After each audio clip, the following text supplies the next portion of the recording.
Now we're going to be joined live by Dr. Michio Kaku, professor of physics at the City University of New York and host of Sci-Fi Science on the Sci-Fi Channel. Good to have you back, Great to be Dr. Kaku. You know, we've been talking a lot, and you were talking a lot to us in the coming days and these days leading up to this about the pressure. We're hearing about 7,000 psi. People were concerned the pressure was going to be too high.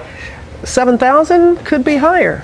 That's right. It's premature to open the champagne bottles, but this weekend we'll know whether we tame the monster or not. If you have a fire hydrant, it's raging out of control, and you stop it too quickly, the pipes could burst, in which case pressure begins to drop. That's the nightmare scenario. That's why we're holding our breath right now. And George was talking to us earlier and saying also, could it be that it's maybe finally running out of oil down there too? That's what happened in 1979 in Mexico. The mother of all oil leaks took place back in the 1970s, and the pressure just gradually dropped.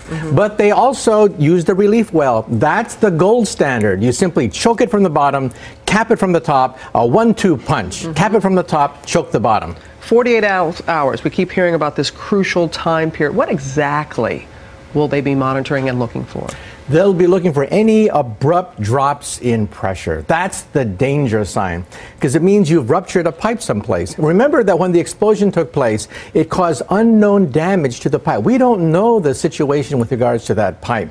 So we hope that there's not a drop in pressure, which would indicate a leak, and then you would see oil seeping out from the crust of the earth itself. But also what we heard Matt Gutman just reporting about, the seismic pressure going on the sea floor. That's right. They're analyzing the seafloor very carefully, looking for pockets of gas, seepage of oil, any anomaly in the crust of the earth indicating that there's a burst pipe down there. That is a nightmare scenario. So far, we don't see that taking place, but hold off on the champagne bottles. I know. Believe me, and I know the people on the coast really on the Gulf are not popping any champagne right now. But when we see that there's no oil right now, but if we see that they have to open a cap again, that's not necessarily a sign of failure, is it? We have redundancy now. For the first time in 3 months, we have options. What we can also do is siphon off the oil.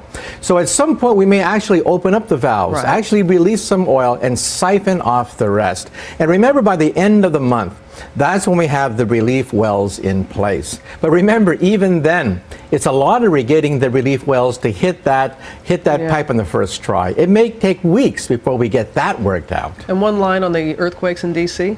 Well, you know, the Northeast is riddled with tiny microfaults. We forget that. We're complacent. We think that the ground on our Earth is stable. It's not. All right. Dr. Kaku, thank you very much again. Have a good weekend.